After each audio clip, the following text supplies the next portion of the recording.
শুভ দুপুর বন্ধু। দেখো আজকে আমি কিছুটা মুগ ডাল নিয়েছি, নিয়ে ভাজা ভাজা করছি। তার মধ্যে আমি বাদাম অ্যাড করে দিলাম। বাদামটাকেও ভেজে নেব খালি খোলায়, ঠিক আছে? একটু গরম, কোনো কিছু দেবো না। তারপর একটু তেল আর একটুখানি পাঁচফোড়ন মিশিয়ে দিলাম। এরপর আমি একটু তেজপাতা দিয়ে, আমি একটুখানি শুকনো লঙ্কা দিয়ে আলুগুলি ছেড়ে দিয়েছি। ছোটো ছোটো করে আলু কাটা হয়েছে, ওই মুগ ডালের মধ্যে অ্যাড করে দেবো, ঠিক আছে? একটু কাঁচা লঙ্কা চিড়ে দিতে হবে। দিয়ে যখন একটু লবণ দেবে, দিয়ে যখন একটু লাল লাল হয়ে যাবে, তারপর আমি চাল কুমড়ো কুচানো ছিল ম্যাশিং দিয়ে, সেই চাল কুমড়োটাকে আমি ওর মধ্যে দিয়ে দিলাম।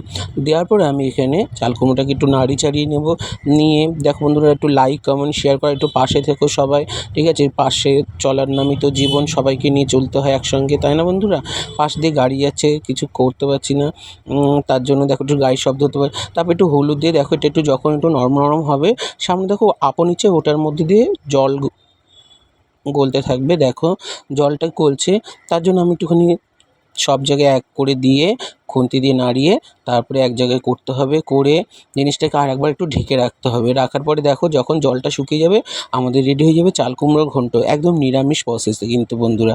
তোমরা দেখো এর মধ্যে কোনো আমরা মশলা কোনো কিছু অ্যাড করিনি। এটা খাওয়ার জন্য সুস্বাদু এবং খুবই টেস্টিফুল হয়। তারপরে নামানোর আগে একটুখানি ঘি আর একটু চিনি অ্যাড করে দেবো।